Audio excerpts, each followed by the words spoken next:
the inner sanctum of Oxford's Bodleian Library, and the salvaged wreck of the Mary Rose ship in Portsmouth.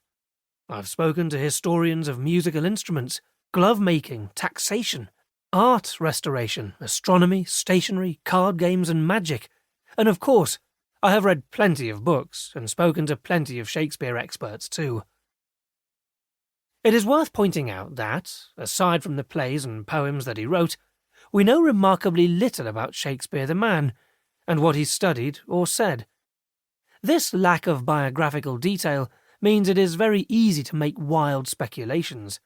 I could, for example, claim that Shakespeare used to practice his times tables at breakfast, spend lunchtime totting up the accounts for the Globe Theatre, and spend the evening winning money with loaded dice, in the confidence that nobody can be certain that I'm wrong. I will avoid such speculation, but as you'll discover, there is plenty of evidence that Shakespeare was aware of many of the mathematical ideas that were circulating in his lifetime, and that he incorporated many of them in his work. You might ask, is this mainly a math book or a Shakespeare book? I would reply that arguably it is a history book, or maybe a science book, or even a book about language, music and the arts. The truth is that it is a bit of all of them, because they are all connected. In the modern world, anyone who takes an interest in arithmetic or algebra might be described as a math person.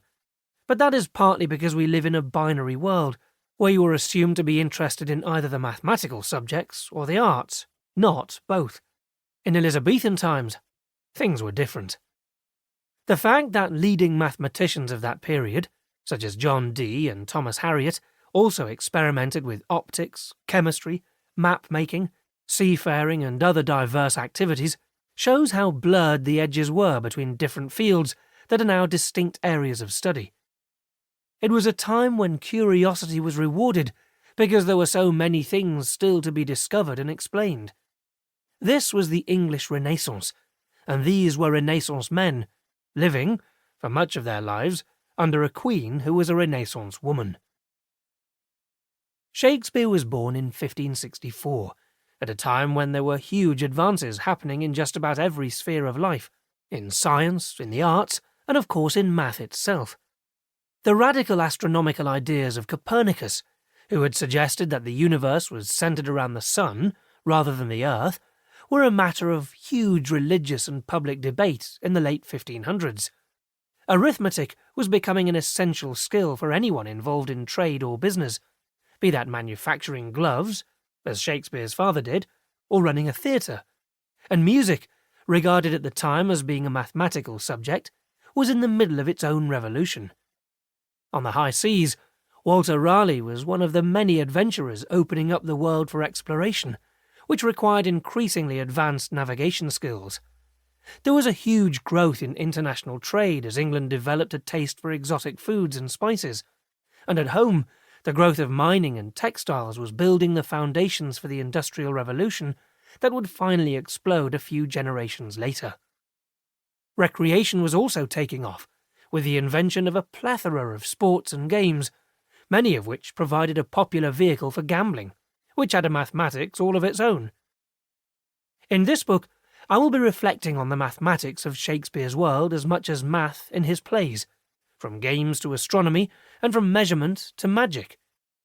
In 1592, the playwright Robert Greene, who famously described William Shakespeare as an upstart crow, also called him a Johannes factotum.